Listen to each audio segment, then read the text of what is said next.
Assalomu alaykum. Bizda Baranina Belorussiya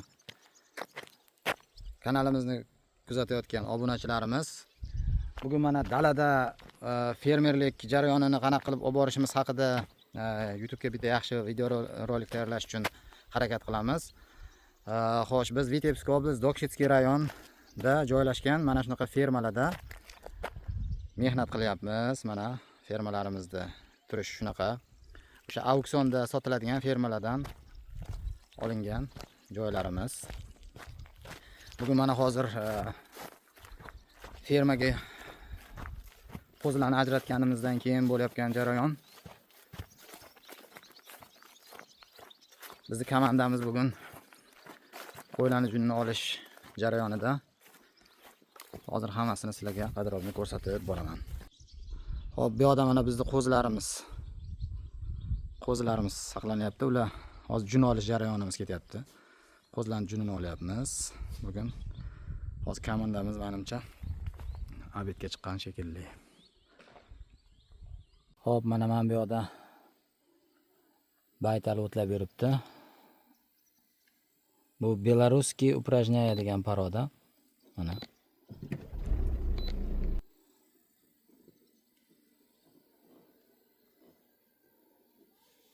hozir qo'ylarimizni oldiga boramiz.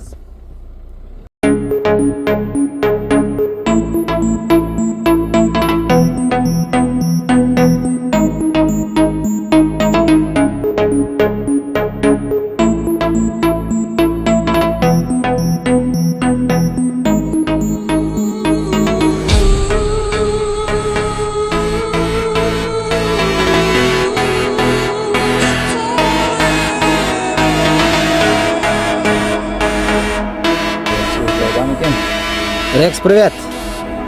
Как дела? Никто тебя не обижает? Mana hurmatli kuzatuvchilar, bugun YouTube ga o'sha chorva dalasida nima ish bo'layotgani haqida so'ragandinglar. Mana bugun bizni assalomu alaykum. Samandar mana juda ham mashhur YouTube'da ko'rsanglar, qidirsanglar kunuzda chiqqan O'zbekistonda juda ham katta echkichilikda yutuqlarga erishib, mana hozirgi kunda Belarusda ham o'zini mehnatini ko'rsatib kelyapti mana qo'ylari. Samandar bugun obunachilar so'rayapti, Belarusda qanaqa qilib chorvachilik qilish haqida to'liqroq ma'lumot kerak bizga. Nima deysan o'sha haqida? Oldin hayvonlarimizni ko'rsatib qo'ying, qo'y-echkilarimizni, keyin songa qarab bu qo'ylar hamma qo'y echkilar bitta nimada saqlanadigan qo'y echkilarimiz mana. Mana elektropastoq bilan topilmaydi. Bos elektropastoq tutib qo'yiladi. Elektropastoq ichida mana to'ygandan keyin shu yerda yotadi xonadonda. Hozir kun issiq paytida bular mashina qilib yotadi. Va yaylovda keyin salqin tushganda yanchishadi. 2 kunda olmashtiramiz yangilar. Har 2 kunda? Har 2 kunda yangilaymiz. Shu hozir qoqib qo'yilgan bular ipini tortamiz. Ha, ipini olib boshqa joyga ko'chiriladi. Misol mana shunda 20 gektar yer bo'lsa, to'rga bo'lamiz 20 gektarda. Mana bu qo'chqorimiz mana hozir Mirnalanchaf qo'chqor. Bu o'ta oyoq uzun, toza zot. Ha, bundan ham o'tgan yili yaxshi bolalarini olganimiz uchun yana davom ettiramiz, to'g'rimi? Hozir bundan keyin qo'zlarni ham ko'rsatasiz, qo'zlarni. Ko'pchilik yozyapti, mana shu qo'chqorni nimaga qo'shdingiz Dumbaliklarga deb. Nima sababdan qo'shdik biz? Buni qo'shganimiz sababi hozir mana Dilbay sog'liq bilan shu Mirnalanchaf bir-birini chachishtirilgandan keyin nima bo'ladi? Haligi pomestlik bo'lib, ikki xil qon. Misol uchun geni o'zgargandan keyin hozir bundan tushgan bolalarni borib ko'rsatasiz. 2 yil kutadigan narsangizda 2 yoshlar bizda xishay deydi. 2 yoshlar qilib kutadiganingizni bu 1 yilda rezultatini beradi. Yana qanaqa bu yilgi eksperimentlardan yana bitta qo'chqorimiz bor, uni ham ko'rsatib qo'yaylik mana. Bu qaysi edi? Dorper. Bu Chernogaloviy dorper bilan oq dorperni qo'shilgani mana. Turg'isa bo'ladimi buni o'rnidan? Bo'ladi. Mana o'zi turdi, mana. Bu nakachinli kachoy o'ta. Dorper 1 yoshga ham yetmagan, menimcha bu hali. Endi xishay tushyapti. Mana shu 1 yoshga chiqdi. 1 yoshdan o'tdi o'sha bu. Mana shu qo'chqorni ham bu yil eksperiment tariqasida qo'yganmiz. Bu qo'ylarimiz hammasi uje ajratib olinib, mana shu qo'chqorlar uchun tanlab olib qo'yilgan, to'g'rimi? Biz Hisor qo'ylarni ham seleksiyasini yuritamiz, lekin ular o'zini отдельный qo'chqorlari bilan boshqa joyda turadi. Bu hozir 3 ga bo'lingan salarimiz. Mana ishlangan qo'chqorlarimiz, turib qo'ydingiz, bisar. Mana dumbasi katta. Hisor, ana yoqda. O'zi bular bizga hozir kerak emas. Mana bitta turibdi, mana ular juda. Bu yoqda boshqa qo'chqorlar ham bor. Xullas, bu mana kiyotgan qo'chqorimiz mana gisar paroda, mana bu Hisori. Bu Hisor paroda.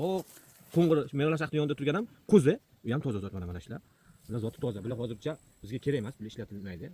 Bular xullas mana bu yoqda qolgan 5-6 ta qo'ylarni bemalol urchitsa bo'ladi. Shunday. Mana chorvachilik haqida yana qanaqa savolinglar bo'lsa, Samandardan bemalol so'rab, kommentariyalarga yozsanglar javob beraveradi. Yaylov mana shunaqa holatda bo'ladi. Hozir mana keyin elektr bir tomonni yeb bo'lishgandan keyin bu yoqqa ko'chirib o'tkaziladi. Mana dala. Bu yoqda mana qo'ylar turibdi, tok tortib qo'yilgan. Undan keyin bu yoqqa o'tiladi. Uni yeb bo'lgandan keyin. Mana bu yoqda qo'ylar turibdi. U tomonni qo'ylar yeyapti mana. Keyin biz bu tomonga o'tkazdiramiz mana. Mana shuni 3 ga bo'lib, shu yerda qilamiz. Bu mana bu bizning yozgi uyimiz, shu o'zimizning uydan shu avundan Polaga ko'chib kelingan, mana Porayaliq uyimiz. Bolalardan yuradi, xohlagan joyimizga haydab olib ketamiz. Vagoncha. Vagoncha. Traktorga ulab tortib yuriladi. Xohlagan joyga ko'chib ketaveramiz. Sharoit ichida gaz, hamma narsamiz bor. Mana generator, toros, nima kerak bo'lsa hamma narsamiz bor. Dajavlarimiz. Mana bu inson bizning glavni bosh cho'ponimiz. Bosh cho'ponimiz Saydulla aka. Saydulla aka bu inson shu chorva sohasini shu yoshlikdan mukammal o'rgangan, o'ta qo'y sohasini, chorva sohasini mutaxassisi. Juda yaxshi biladilar mana. Tushunadiganlari. Bizda Chorkesar qishlog'ining oldi cho'ponlari mana shu yigitlar. Hozir ichkarida yana bittasi bor, chaqiring uni ham. Yosh cho'ponlarimizdan bittasi bor. Bizni komanda bilan mana shu natijalarga erishganimizda mana shu komandamiz necha yildan beri bo'lsa birgamiz. Bekzodni ham chaqiring. Bizni kuzatuvchilar Bekzodni ham ko'rsin. Mana yosh cho'ponimiz Bekzod bilan ichida. Kelajak, ha. Bular qo'y sohasini juda yaxshi tushunadi. Mana ko'pchilik telefon qilib menga so'rayapti, qo'y boqishga boraman dedi, lekin mana bular haqiqiy qo'y boqqan odamlar. Qo'y boqqan odam mana shunaqa dalada bemalol mana shunaqa sharoitlarda yashashga tayyor bo'lish kerak. Belarusda qilsa bo'ladimi chorvachilik? Nima, mana biz qilyaptik, uni hozir boshlaganimizda 150 ta qo'y bilan boshlaganmiz. Boshlaganmiz. Boshlaganmiz. Hozir mana 1,5 ming boshga yetdi, xudo xolasa. Yana uning ichida erkagini poni sotib yuboramiz. Agar sotmasa u boda son yana 1 yilda boda 2 marta bola olsa bo'ladi. Agar odam sonini yetkazib berib, hashay yemini ta'minlab tashasa, 1 yilda 2 marta bo'lsa bo'ladi. 2 marta emas, 2 yilda 3 marta ham deyvering. 8 oyda 1 marta. 1 yilda 2 marta sal qiynalib qoladi. Hozir qani qo'zilarimizni hozir 3 oydan 4-oyga o'tdi. Aprelga akot bo'lgan. Aprelda tug'ilgan. Hozir mana ko'rsatasiz qo'zilarimizni o'sha yetilda ajratdik, bir hafta bo'lmadi hali, 3 kun bo'ldi ajratganimizga. Ammo onalari o'sha ikkinchisiga tayyor. O'sha qo'chqor qo'yildi. Qo'chqor qo'yilib, o'sha sentyabrga oldi qilib, biz partiya qilib, mana misol bu partiyaga addinni, bu partiyaga addinni qilib etap qilib qo'ygan. Qon aralashib ketmasligi uchun nima ishlarni qilamiz? Saydulla aka? Qon aralashib ketmasligi uchun qo'chqorlarni Saturovka qilamiz. O'zimizga keraklilarini quloqda nima nomerlari bor, shunga qarab ajratib nomeriga qarab. Qaysi qo'chqor qaysinga qo'yilgani qo'yganmiz. Amga titib qo'yganmiz. Ko'rsatamizda nima xonaga qo'yib, ajratib kerak bo'lsa. Hozir bizda 4 ta liniya bor, qo'chqorlar. 4 ta liniya bor, shuni almashtirib 4 ta liniya, 4 ta zot borda, 4 ta paroda zoti bor. Qo'shib almashtirib boramiz. Qon aralashib ketmasligiga harakat qilamiz. O'zi bilim tutdi, mana bu boshqa istadi, u boshqa istadi, naryoqda boshqa istadi. Hammasi addin istadi. Yana qanaqa bu yoqda o'ziga yarasha nimalar bor? Saydulla aka, siz ham gapiring, bir maslahatlaringizni bering. O'zbekistondan kelaman deb chorva bilan shug'ullanaman degan aka-ukalarimizga. Qiyinchiligini, osonchiligini. Birinchi kelganingizda sizda qanaqa qiyinchiliklar bo'lgan? Nimalarga duch kelgansiz? Gapirib bering. Bizda boshida kelganimizda qiyinchiliklar bo'lgan, hamma narsa bo'lgan. Kasalliklari boshqacha O'zbekistondan farq qiladi. O'zbekiston bilan bu yog'ini qolish bermaslik kerak. O'zbekistonda bilgan odam baribir bu yoqda 1 yil kamida staj oshirish kerak. Nimaga desa, bu yoqda tabiati boshqa, O'zbekiston tabiati boshqa. O'zbekiston suxoy pagoda, bu yog'i vlajniy pagoda. Shuning uchun bu yoqda ko'proq oyog'idan kasallik uchraydi. Namlikdan kasallik ko'proq oyoqdan kelib chiqadi. Tuyog'ini pastani qirqib turish kerak bo'ladi. Pastani kesib, tuyoqqa обязательно vanna qilib turish kerak. Vannalar yurg'izdiramiz. O'zbekiston yeri qotiligi uchun, issig'i bor uchun, yerda nam turmasligi uchun bu yoqda kasal bo'lmaydi chunki tuyoq. Bu yoqda tuyoq ko'proq kasal bo'ladi. Yana qanaqa problemalari bor? Mana o'zimizda O'zbekistonda shug'ullanadigan chorvadorlar bilmaydigan. Endi chorvadorlar bilmaydigan sizlar ham gapirsanglar bo'ladi. Endi men gapiraversam ponni o'qib olgan bo'lmasin. Yo'q, siz yaxshi narsaga qaraganda. Endi to'g'risi, men уже buni boshlaganimga 5 yil bo'ldi. Men bu yoqda ancha optimum bilimim bor, to'g'ri bilaga qaraganda. Endi bu yoqda kelgan yangi shogirdlar bir problemasi bahor payti kamaridan ko'proq jalba qilish. Chivin. O'zbekcha aytaylik-da. Aytganda chivinidan. Chivinga qarshi dorimiz ham bor.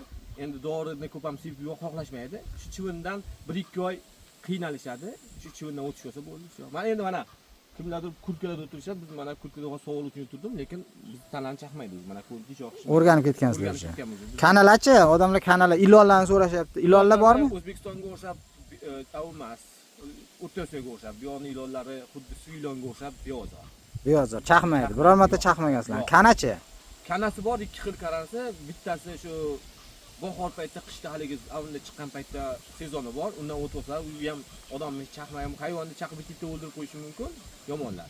lekin unga ukolni qilib qo'yganingizdan chaqmaydi. Vaqtida dorisini berib tursa, qo'ylar ham kana chaqishdan o'lmaydi. Mana shunaqa gaplar, kuzatuvchilar, yana qanaqa sizlarga mavzular qiziq bo'lsa aytsanglar, sizlarga video olib, joylab o'rgatib boramiz hayvonlarimizni. Mana shunaqa qilib Belarusiyada chorvachilik bilan rivojlantirib ishlasa bo'ladi. Hammalarga rahmat. Не проблема.